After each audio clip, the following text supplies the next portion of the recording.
지난 주간이 종료주일이었고 고난주간 보냈고 2주 전이 그리고 지난 주간이 부활주일이었고 그래서 저희들이 종료주일 부활주일 메시지를 듣고 이제 오늘 부활절 첫 번째 주일 다시 아브라함 이야기를 듣고자 합니다. 오늘은 아브라함 이야기 네 번째로 창세기 14장에 나타난 이 아브라함의 이야기를 우리가 같이 보고자 합니다. 제가 방금 창세기 14장을 읽어드린 것처럼 이 창세기 14장은 전쟁 이야기입니다. 성경에 나타난 최초의 전쟁 이야기입니다. 오늘 이 본문을 보면은 최초로 나타나는 것들이 한 세 가지가 있는데 첫 번째는 최초의 전쟁 이야기, 그리고 또 한 가지는 최초로 아브라함에게 히브리라는 이름이 붙기 시작합니다. 물론 이 히브리라는 말은 출애굽기에 가면 본격적으로 나오지만은 처음 아브라함에게 히브리라는 말을 붙고요. 또 한 가지 최초는 무엇인가 하면은 오늘 본문에서 최초로 아브라함이 11조를 드리는 게 나옵니다. 그래서 오늘 이 세 가지를 중심으로 오늘 본문을 같이 한번 보려고 합니다. 자, 먼저 전체에 흐르고 있는 것은 전쟁 이야기입니다. 이 전쟁이 어떻게 시작되는가 하면은 이 동방의 왕들이 있고 요단의 왕들이 있습니다. 그런데 동방의 왕들이 훨씬 더 강했고 요단의 왕들이 약했습니다. 그래서 요단에 있는 왕들 5명의 왕들이 있었는데 그 중에 이제 소돔 왕이 중심이 된 이 요단 왕들이 동방의 왕들을 12년간 섬겼습니다. 그런데 어떤 일인지 몰라도 13년째에 배반을 했습니다. 그러니까 이 동방 왕들이 화가 나서 이 배반한 요단 왕들을 공격하기 시작한 것이 14년째 전쟁 이야기입니다. 이것이 이제 최초의 전쟁 이야기인데 이렇게만 보면은 이 전쟁 이야기가 오늘 본문의 주요 메시지인 것 같지만은 사실은 이 이야기는 최초의 전쟁 이야기지만 초점은 아브라함의 전쟁 이야기로 들어갑니다. 왜냐하면은 이 동방 왕들이 요단 왕을 칠 때 요단에 속한 소돔 왕이 패배하게 되고 그때 소돔에 살고 있던 아브라함의 조카 롯이 포로로 붙잡혀가고 아브라함의 모든 재물이 다 빼앗기게 됩니다. 근데 이 모든 사실을 알았던 아브라함이 조카 롯을 구하기 위하여서 자기 밑에서 기르고 있었던 318명의 군사들을 데리고 나가서 전쟁에 참여하게 됩니다. 그래서 전쟁에 참여해서 야간 기습 작전을 벌입니다.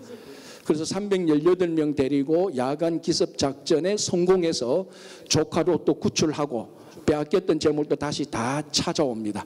그래서 아브라함이 전쟁에서 승리한 개선 장군이 되어서 이제 돌아옵니다. 그러니까 오늘 본문은 이 동방 왕들 그리고 요단 왕들의 전쟁이 아니고 이 전쟁이 일어남으로 말미암아 이 전쟁에 관여됐던 아브라함이 어떻게 싸워서 어떻게 성과를 이루고 돌아왔는가, 여기에 초점이 더 있습니다.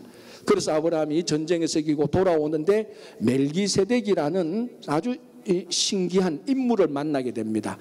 이 멜기세덱을 만나서 대화를 하는 가운데 멜기세덱이 무엇이라고 말하는가 하면은 아브라함의 손에 대적을 붙여준 하나님을 찬양하라, 이렇게 말을 합니다. 무엇을 알 수 있습니까? 이 전쟁에서 아브라함이 전쟁에서 자기가 훌륭한 군사 318명을 데리고 작전을 잘 짜서 야간 기습 작전을 잘 짜서 그것 때문에 전쟁에서 승리했는 줄 알았는데 이 멜기세덱의 얘기를 들어보니까 자기 때문에 전쟁에서 승리한 게 아니고 하나님께서 아브라함의 대적들을 아브라함의 손에 붙여주어서 아브라함이 그 싸움에서 이겼다는 것을 알게 됩니다. 그래서 다시 한번 이 전쟁은 최초의 전쟁에서 아브라함의 전쟁으로 옮겨가고 아브라함의 전쟁에서 또 여호와의 전쟁으로 옮겨갑니다. 왜냐하면 이 전쟁의 성패권, 결정권을 누가 쥐고 있습니까? 하나님이 쥐고 있습니다. 그러니까 이 전쟁은 최초의 전쟁이기도 하고 아브라함의 전쟁이기도 하고 여호와의 전쟁이기도 한 것입니다. 한 전쟁 가지고 이렇게 세 가지 의미가 있는데 중요한 것은 이 아브라함이 이 전쟁에 관여하고 이기게 되었는데 아브라함이 전쟁에 관여할 때 무슨 자격으로 이 전쟁에 참여했는가 하는 것입니다. 자, 보십시오. 지금 동방 왕들 그리고 요단 왕들의 전쟁에 밑에 장군들이 있고 그리고 군사들이 있습니다. 그런데 오늘 아브라함이 이 전쟁에 참여할 때 오늘 창세기 14장 13절을 보면은 그 전쟁에서 패배했던 어떤 한 사람이 아브라함에게 와서 사실이 이렇고 저렇고 말할 때 그 아브라함의 타이틀이 뭡니까? 14장 13절에 아브라함의 타이틀이 히브리라는 타이틀입니다. 무슨 말인가 하면은 아브라함은 이 전쟁에 참여했는데, 그리고 이 전쟁에 참여한 아브라함을 하나님께서 이기게 했는데, 아브라함이 전쟁에 참여한 타이틀은 왕도 아니고 장군도 아니고 군사도 아니고 족장도 아니고 추장도 아니고 히브리라는 타이틀을 가지고 전쟁에 참여했다는 것입니다. 왕, 장군, 장교, 군사, 족장, 추장, 이 모든 것은 어떤 군사적인 타이틀이지만 아브라함이 가지고 있던 히브리라는 타이틀은 군사적인 타이틀이 아닙니다. 그래서 이 히브리라는 타이틀이 무엇인가, 이게 아는 것이 참 중요합니다. 전체적으로 크게 두 가지로 우리가 볼 수 있는데요. 히브리라는 말이 어디에서 나왔는가, 언어적, 인종적 기원을 보면은 창세기 10장 24절에 보면은 에벨이라는 사람이 나옵니다. 이 에벨이라는 사람은 셈의 후손이고 아브라함의 조상이 되는 사람입니다. 그래서 이 에벨이라는 단어의 자음에 원유해서 히브리라는 단어가 나왔다라고 말을 합니다. 이건 인종적으로, 언어학적으로 충분히 근거가 있는 내용입니다. 중요한 것은 이 에벨이라는 뜻이 무엇인가 하는 것, 무엇이냐, 이게 중요합니다. 이 에벨의 뜻이 몇 가지 있는데 그 중에 가장 중요한 뜻이 뭔가 하면은 강 건너라는 뜻입니다. 그러나 이 에벨은 어느 강인지는 모르겠지만 어쨌거나 강을 건너서 온 사람들입니다. 그래서 에벨은 누구냐? 강 건너에 있었던 사람들이라는 것입니다. 자, 그러면은 또 다른 히브리 말의 뜻은, 이것은 인종적, 언어적 뜻이 아니고 사회 계층을 말하는 단어가 됩니다. 물론 히브리라는 말은 출애굽기에 가면은 이스라엘 민족을 우리가 보통 히브리 민족 이렇게 말을 하는데, 그 출애굽기에서 본격적으로 나오지만 가장 원조는 이 아브라함에게 붙였던 타이틀 히브리인데, 히브리의 원뜻은 이동하는 족속들 또는 어떤 한 큰 나라나 국가에서 이곳저곳을 떠돌아다니는 하청 계급들을 말할 때 히브리 이렇게 말을 했다는 것입니다. 자, 좀 복잡하게 말을 했지만은 이 히브리가 사회 계층을 말하는 단어이든지 아니면 어느 인종적으로 말하는 단어이든지 그건 중요하지 않고 어떤 뜻을 찾아가도 거기는 공통적인 뜻이 하나 있습니다. 무슨 뜻입니까? 히브리라는 뜻은 어쨌거나 다른 데서 온 사람, 그리고 이동하는 사람, 그런 것을 말하고 있습니다. 우리말로 하면은 누굽니까? 이민자들입니다. 히브리는 분명히 오늘날의 이민자를 정확히 가리키는 호칭이 됩니다. 자, 그렇다면 보십시오. 아브라함이 전쟁에 참여하는데 무슨 타이틀을 가지고 참여합니까? 히브리 이민자라는 타이틀을 가지고 전쟁에 참여합니다. 전쟁터에 가보니까 이민자로서 전쟁터에 온 사람은 자기밖에 없습니다. 전부 다 왕들이요, 장군이요, 군사요, 족장이요, 추장이요, 전부 다 군사적인 타이틀인데 유일하게 아브라함은 이민자 타이틀을 가지고 전쟁에 참여했는데 하나님께서 이 이민자 아브라함에게 모든 대적들을 다 붙여줬다는 것입니다. 그래서 그 전쟁에서 승리했습니다. 여러분, 이게 얼마나 아이러니합니까? 거기에 살고 있는 거주자의 손에 이민자를 붙여준 게 아니고 거기에 들어온 이민자의 손에 거주자들을 다 붙여줘서 아브라함이 전쟁에서 승리하게 되는 것입니다. 그래서 오늘 최초의 전쟁, 이 전쟁은 하나님께서 이민자의 대표가 되는, 이민자의 상징이 되는 아브라함에게 그 대적자들을 붙여줘서 이기게 한 것입니다. 이민자로서 전쟁에 나간 아브라함을 하나님께서 높이 사용한 것입니다. 여러분, 우리 신앙생활은 여러분들이 인정하든 인정하지 않든 영적 전쟁입니다. 예수를 믿는 순간부터 우리는 영적 전쟁에 들어가는 것입니다. 그리고 또 이민생활 자체가 삶의 전쟁터 아닙니까? 일터가 전쟁터요, 때로는 가정이 전쟁터요. 이 이민 살고 있는 이 삶 자체가 전쟁터입니다. 그렇게 보면 우리 이민자들은 두 개의 전선에서 싸우고 있습니다. 영적 전쟁도 해야 되고 이민생활하는 삶의 전쟁도 해야 됩니다. 그러다 보니까 어떨 때는 이곳에서도 터지고 저곳에서도 깨지고 넘어지고 자빠질 때가 한두 번이 아닙니다. 영적 생활에서 좀 이기는가 했더니 삶의 전쟁터에서 깨지고, 삶의 전쟁터에서 좀 잘 되는가 했더니 영적으로 낙담되고 다운되고, 이 두 전쟁에서 싸울 때 참 이길 때도 있지만 넘어지고 아프고 깨지고 낙담될 때가 참 많이 있습니다. 자, 오늘 이 자리에 계신 여러분들 가운데서도 영적 전쟁이든 삶의 전쟁터에서 많이 아픈 분들도 있을 겁니다. 상처가 있고 낙담되고 절망하고, 어쩌면은, 물론 그런 일은 없으리라고 생각하지만 어쩌면은 오늘 이 예배 드리고 이 세상을 내가 떠나겠다라고 생각하는 사람들도 있을 수가 있을 겁니다. 그만큼 우리 삶이 치열하고 아프고 힘든 전쟁터입니다. 그러나 여러분들이 오늘 이 히브리 사람 아브라함의 전쟁을 보면서 우리가 이민자라면은 우리는 전혀 걱정하지 않아도 됩니다. 왜? 하나님은 이민자의 대표 아브라함에게 전쟁의 승리를 줬고 대적을 붙여주었듯이 그 이민자의 후손되는 바로 오늘날 우리들에게도 하나님께서 똑같이 우리에게 승리케 하도록 인도해 주시니까 그렇습니다. 그래서 여러분들이 지금 낙담하고 절망하고 좌절하고 힘들어하고 있습니까? 여러분들이 이민자라면 걱정하지 않아도 됩니다. 하나님은 분명히 아브라함을 통하여서 이민자들을 지켜줬고 이민자의 대표인 아브라함에게 전쟁의 승리를 넘겨주신 것입니다.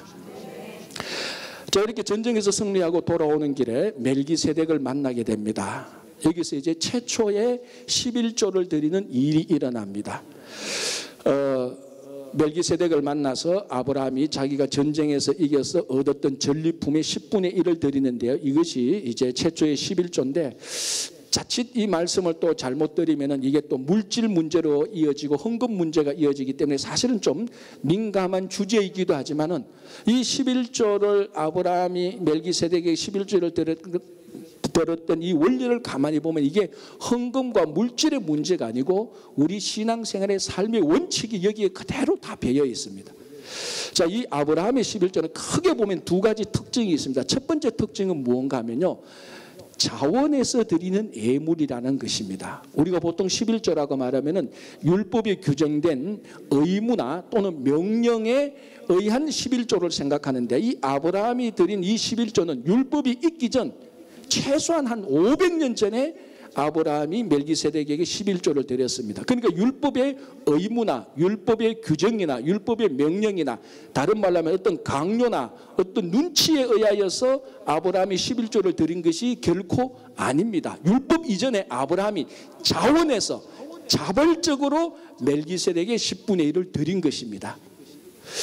이스라엘 백성들이 출애굽할 때에 많은 원망과 불평도 했지만요, 이스라엘 백성들이 그 광야 생활에서 참 잘한 게 있습니다. 그 중에 하나가 무언가 하면은 성막을 세운 것입니다.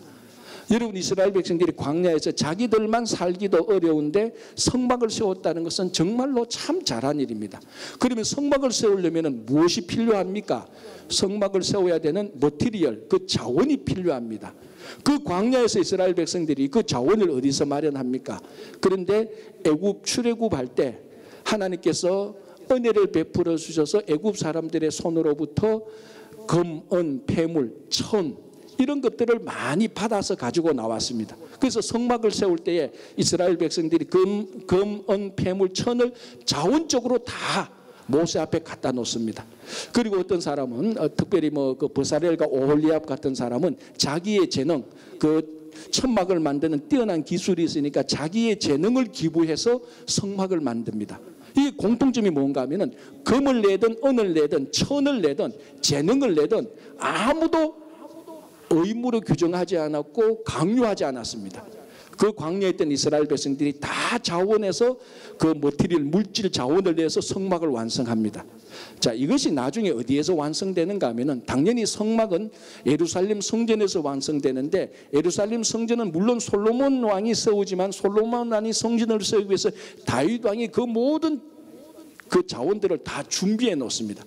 그래서 역대상 29장을 보면은 이 다윗이 성전을 세우기 위해서 모든 자원을 다 준비해 놓은 것을 굉장히 기쁘게 여기고, 다윗이 자발적으로 그 물질을 내어 놓으니까 지파의 우두머리들 그리고 고관 대작들, 신하들, 백성들까지 다 자원해서 물질을 내어 놓습니다. 그래서 예루살렘 성전이 세워지게 되는데, 그때 다윗이 하나님께 이런 기도를 합니다. 하나님, 우리들에게 즐거운 마음으로 자원해서 이 물질을 내게 된 이 마음을 주신 것을 감사합니다라고 말을 합니다.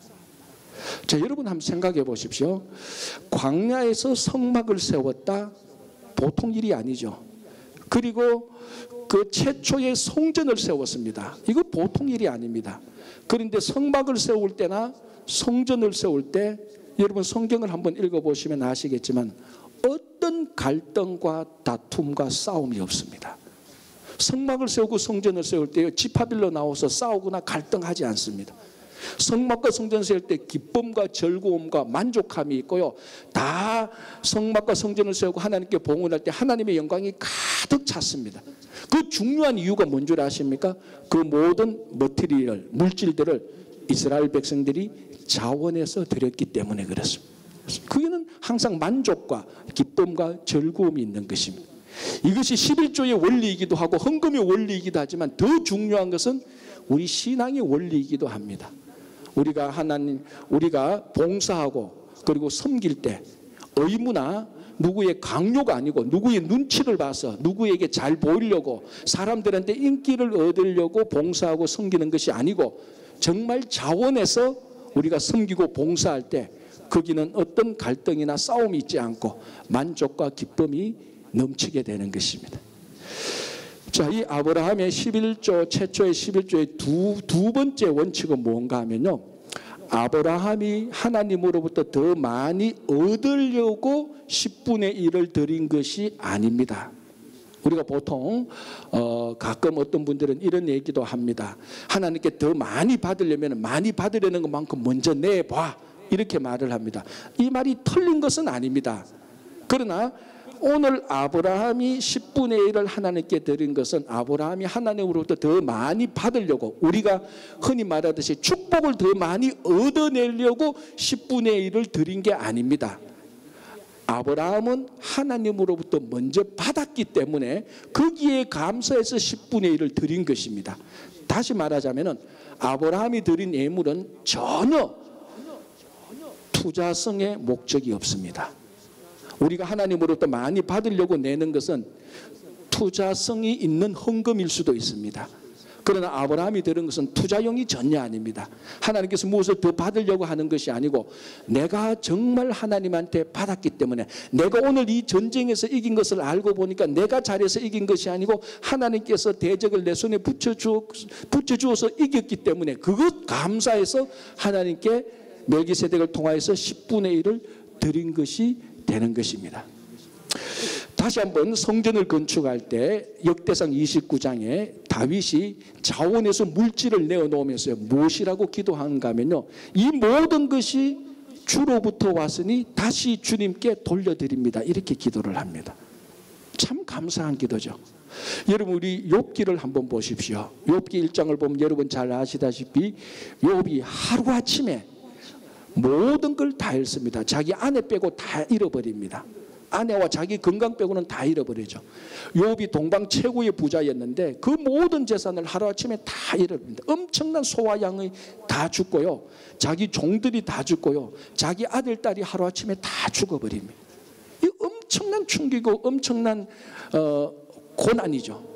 그 얘기를 다 들었던 욥이 뭐라고 말합니까? 욥기 1장 21절에서 욥이 이렇게 말합니다. 주신 자도 여호와시요 거두신 자도 여호와시니 여호와께서는 찬양을 받으실지어다. 여러분, 왜 욥이 이런 하나님께 찬양을 드릴 수 있습니까? 이 모든 것이 하나님께로부터 왔다는 것을 분명히 알고 있었고 고백했기 때문에 그렇습니다. 그래서요, 욥이 드린 것, 아브라함이 드린 것, 다윗이 드린 것에 공통점이 있습니다. 아무리 많이 드려도, 아무리 많이 자기에게 손해가 나도 후회하거나 그것을 아까워하지 않았다는 것입니다. 왜? 전부 다 하나님으로부터 왔다가 다시 돌아가니까 아까운 것이 하나도 없습니다. 후회하지 않습니다. 많이 드리고 난 다음에 후회할 일이 없습니다. 원래 하나님으로부터 왔기 때문입니다. 여러분, 우리 신앙생활도 그래야 됩니다. 우리 신앙이 투자용으로 하나님께 더 많이 받으려고 섬기기보다는 정말 하나님께서 이미 내게 모든 걸 주셨기 때문에 생명을 주시고 정말 건강도 주시고 우리 삶도 주시고 함께 모여서 예배 드릴 수 있는 공간도 주시고 성도들을 붙여주셨다는 정말 그것에서 감사해서 섬기고 봉사하고 드릴 때에 거기에는 후회나 인색함이나 아깝지가 않습니다. 그래서 이런 일이 있을 때는 어떤 갈등이나 싸움이나 마찰이 없고 기쁨과 감사와 영광이 가득 차게 됩니다. 여러분의 모든 삶이 이게 11조의 원리나 헌금의 원리 이전에 여러분 신앙의 중요한 원리가 되어서 늘 모든 일에 자원해서 그리고 정말 감사해서 섬기는 여러분들이 되기를 간절히 바랍니다. 자, 이제 멜기세덱을 만나게 되는데요. 오늘 19절 20절을 보면은 아브라함이 하나님으로부터 복을 받게 되고 아브라함이 다시 하나님께 찬송을 드립니다. 자, 하나님으로부터는 복을 받게 되고 아브라함은 다시 찬송을 올려드립니다. 이것을 쭉 확장해서 보면요, 어디에 나오는 내용인가 하면은 요한계시록 21장 22절 새하늘과 새 땅에 나오는 내용입니다. 새하늘과 새 땅에 나오는 내용, 여러분 요한계시록 21장 22절을 읽어보면요, 거기는 더 이상 눈물도 슬픔도 더 이상 저주가 없습니다. 거기에는 기쁨과 감사와 하나님의 복밖에 없습니다. 그래서 거기에 있는 성도들은 하나님께 찬양과 즐거움밖에 없습니다. 다시 말하자면은 아브라함이 하나님으로부터 복을 받고 찬양을 드리는 요 단편적인 이 모습이 새하늘과 새 땅, 요한계시록 21장 22장에서 확장돼서 완성된 모습을 보여줍니다. 이것을 앞쪽으로 쭉 당기면요, 어디에서 나타나는가 하면은 아담과 하와가 죄를 짓기 전 에덴 동산에서 나타났던 일입니다. 거기에는 하나님의 복이 있습니다. 가득 찹니다. 그리고 거기에는 하나님께 영광과 기쁨과 즐거움과 찬양이 있습니다. 성경에서 유일하게 죄가 없는 가운데서 일어났던 두 부분이 에덴 동산과 요한계시록 21장 22장입니다. 거기는 하나님의 복이 가득하고 하나님께 드리는 찬양과 감사가 가득합니다. 그 외의 모든 부분은 죄의 장소요, 죄인들이 있는 현실에서 일어나는 겁니다. 오늘 아브라함도 보십시오. 여전히 아브라함도 죄인이었습니다. 그런데 그 순간적으로 단편적으로 에덴 동산에서 일어났던 일, 그리고 새하늘과 새 땅에서 일어날 수 있는 일이 그 단편적으로 순간적으로 복을 받고 찬양이 일어납니다. 죄인이 살았지만은, 죄인된 현실에서 살고 있지만 어떻게 에덴 동산에서 일어났던 일, 새하늘과 새 땅에서 일어났던 일이 가능했습니까? 어떻게 가능했습니까? 멜기세덱의 중보 때문입니다. 멜기세덱이 하나님과 아브라함 사이에 있어서 중보함으로 멜기세덱을 통해서 하나님의 복이 내려오고 멜기세덱 때문에 아브라함이 하나님을 알고 하나님께 찬양을 드리는 것입니다. 다시 말하자면 죄인이 살고 있고 죄된 공간에서 살고 있는 우리들에게 하나님의 나라가 순간순간적으로 이루어지는 것은 반드시 멜기세덱과 같은 중보자가 있어야 되는 것입니다. 우리들의 삶도 마찬가지입니다. 우리들의 삶에 하나님의 나라가 이루어지기 위해서는 반드시 중보자가 있어야 됩니다. 그래서 로마서 8장을 보면 예수 그리스도께서 하나님 우편에 계시고 우리를 위해서 계속해서 강구해 주고 있습니다. 중보자가 되시는 것이고, 히브리서 7장을 보면 이 멜기세덱은 예수 그리스도의 모형이다라고 증거하고 있습니다. 아브라함이 멜기세덱의 중보를 통하여서 회복된 에덴 동산의 삶을 순간적으로 누렸던 것처럼 우리가 예수 그리스도의 중보를 통하여서 이 땅에서 하나님 나라의 삶을 누릴 수가 있습니다. 다른 중보자는 안 됩니다. 오직 예수 그리스도, 멜기세덱의 완성인, 멜기세덱의 원형인 예수 그리스도의 중보로 말미암아 우리가 이 땅에서 하나님 나라를 살아갈 수 있습니다. 이것이 이 멜기세덱의 사역이 오늘날 우리 친구 교회와 성도들에게 주어진 사역입니다. 이제 이 세상과 하나님 사이에 친구 교회와 성도들이 함께해서 멜기세덱이 중보한 것처럼 우리는 하나님과 세상 사이를 중보해야 됩니다. 그래서 교회와 성도가 하나님 나라의 복이 되어야 되고, 교회와 성도를 통해서 세상에 하나님을 알고 있는 것을 알고 발견하고 찬양하도록 사역을 해야 되는 것입니다.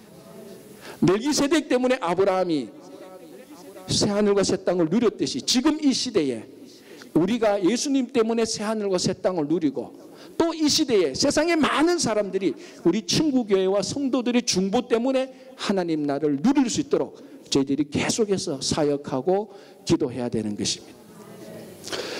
자, 전쟁에서 이기고 돌아오는데 두 사람을 만났는데 첫 번째 사람은 멜기세덱이었습니다. 그리고 두 번째로 만나는 사람이 누군가 하면은 소돔 왕이었습니다.